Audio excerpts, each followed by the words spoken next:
Here we go. We're going to be talking about Islam once again and the civil war that it might be bringing to Europe. I'm Tal the Traveling Clat, your sweet Zionist prince. Let's take a look at this clip. The whole migration issue in Islam is so massive in Europe in ways that Americans just don't hear about because our media never talk about it here. Because I'm sitting in Budapest, but I follow the American media. Matt, everywhere I go now, you're hearing people start to buzz saying civil war is coming.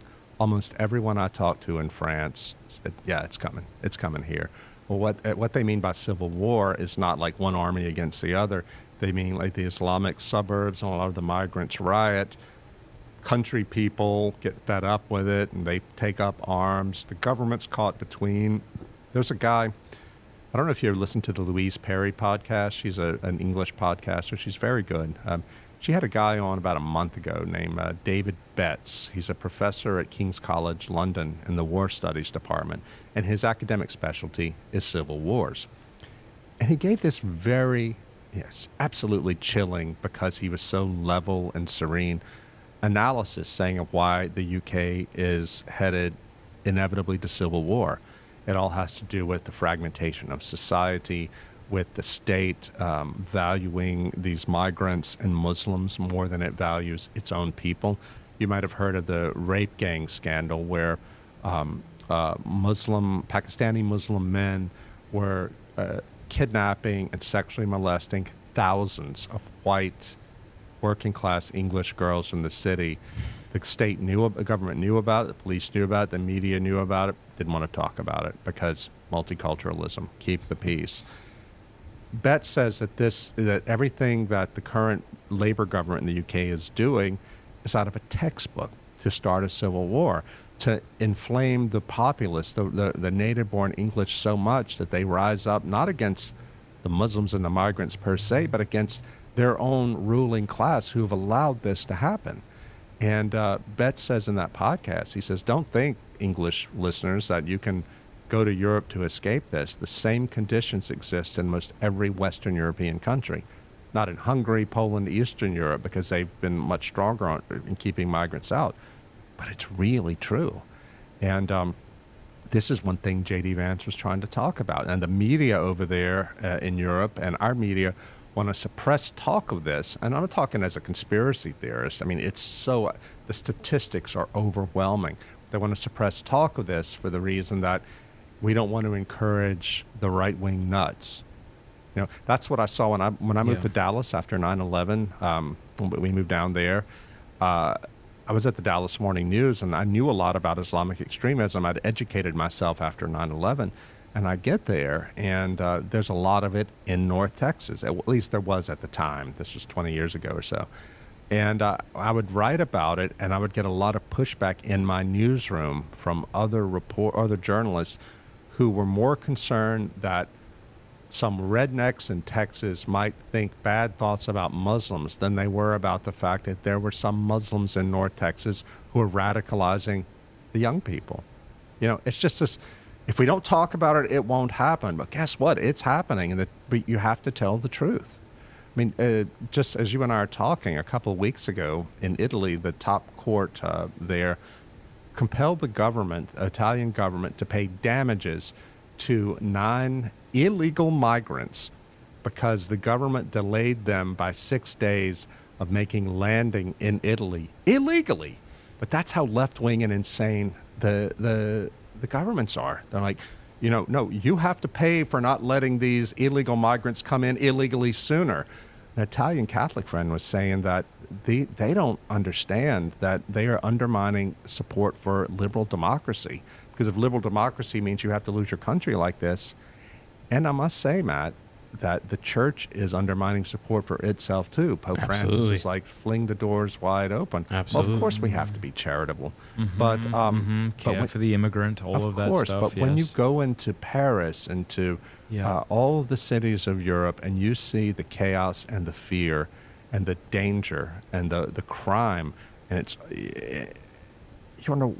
it makes me so angry. It makes people angry at church leaders who are practicing their sentimental humanitarianism on the backs of actual Catholics and others who live there, who have to bear the weight of the chaos and the danger. I have a Catholic friend, you probably know who it is, and who lives in Budapest from Paris. I said, why did you move here? I mean, Budapest is a great place, but you're from Paris, and Paris is Paris. And she said, because here in Budapest, I can walk anywhere I want, even at night, without having to worry about being harassed or assaulted by migrants. Yeah. And it's just that simple. So what happens? What's the future for these countries and the European Union in general, do you think? I think the EU will probably end up falling apart. It just, I'm not saying I want that, but it is so tyrannical. And yeah, there's almost no doubt about that. Nobody has faith in it. Nobody is going to die for the European Union. People might fight and die for their own country, France, Hungary, Spain, not for the EU, this bloodless transnational bureaucracy. But I think, and as someone who lives in Europe and would like to continue living in Europe, I think Europe's going to face real problems in the next 10 years. They kind of already are.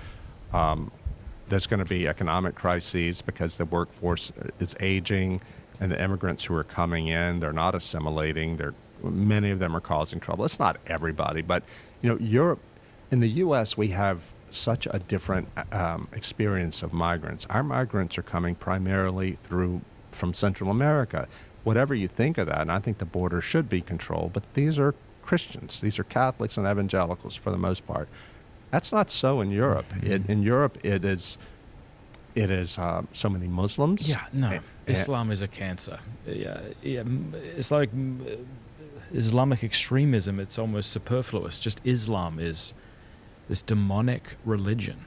Well, where do they think these people, these bien-pensants, the right-thinking Europeans in the church and outside the church, what do they think is going to happen? When do they really think that the Muslim majority is going to be tolerant?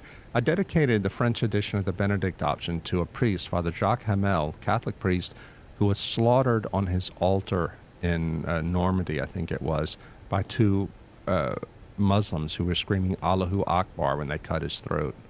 Do they think that that's the French ruling class? And when I say ruling, I'm sure these Muslims had a reason, right? It must have been provoked by this elderly old priest. Yeah.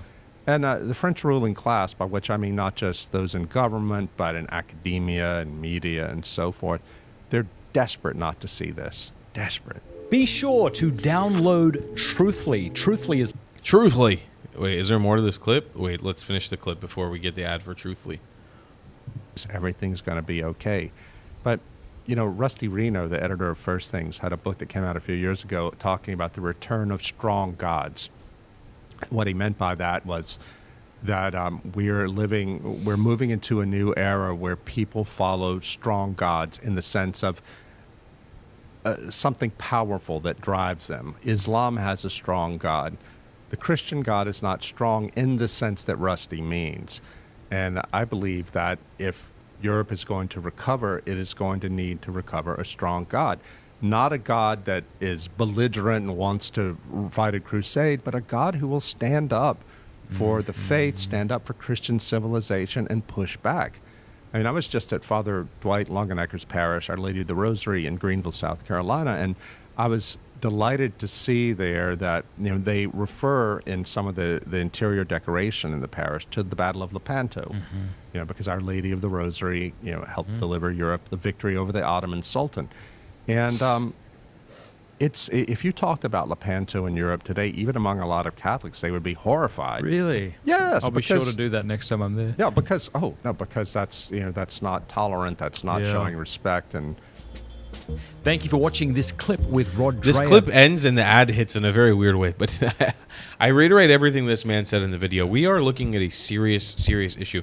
I mean, you could make a claim that Europe has been on a collapse from this first day the EU was signed into existence, because it just simply doesn't work. And I just spent like a month in Europe a month ago, and walking around, specifically in the Balkans region, I spoke to many people about the EU, whether they feel about wanting to be in the EU. I was in Croatia and Montenegro, and then in countries like Serbia and Bosnia and Albania, and countries that haven't gotten into the EU or want to be in the EU, and in countries like Italy that are in the EU, and the suffering that actually they go through. And especially like countries like Greece, who have been sort of forced to take on, with an economy that's not that strong in a country that's kind of been dwindling for a while, forced to take on migrants, basically a new migrant crisis, specifically Islamic Arab migrants who don't assimilate into the society, who reject the society, and then end up colonizing the country. And you think I'm being facetious when I say this. You think I'm joking, but there's an actual colonization of Europe going on right now by the Arab powers, but it's happening through legal and illegal migration and a lack of assimilation and the lack of the powers that be forcing or inspiring proper immigration and assimilation into the society. And you're seeing a result of a Europe that is extremely confused about its identity, extremely apologetic for everything that it does. And while, again, there are genuine reasons for Europe to be sympathetic, let's say, to the plight of people that it may have wronged, that not every country in the continent, obviously, but countries that have wronged other countries or other nations, there's definitely a reason for those Europeans to be sympathetic. But there's a difference between being sympathetic and then killing yourself. You can be sympathetic without damaging your entire society, if that makes sense.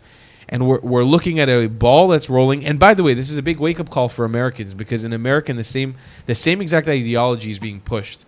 That if you're white or if you're from European descent in America, you need to be apologetic for who you are. You need to be sorry that you exist. You need to offer reparations to everyone around you, and you're a terrible person, and you can never crawl out of being a terrible person. This is it's intellectual dishonesty, and it's lazy. It's a lazy way to look at the world. And you see a lot of parallels, by the way, with the Israel-Palestine conflict, how it's always like a black or white. You're either native to the land or you're not. You did your DNA test. Are you a Jew? You're not native to the land. Are you a Palestinian or an Arab? You're native to the land. It's intellectual dishonesty. The world is not black and white. You cannot label people as black and white. It's not a zero-sum game. Everybody has the right to live everywhere, technically. Now, is there a way to enforce that? If you have a better culture, a culture that doesn't demean or kill or oppress other people, should that be the culture that's elevated? Absolutely, 100%. 100%. And we live in a day and age where colonization is looked down upon. So great, we don't colonize anymore. But you can't come in, infiltrate a country illegally, and then start spreading a shitty ideology that nobody wants there. Hope that makes sense. Hope that wasn't too complicated.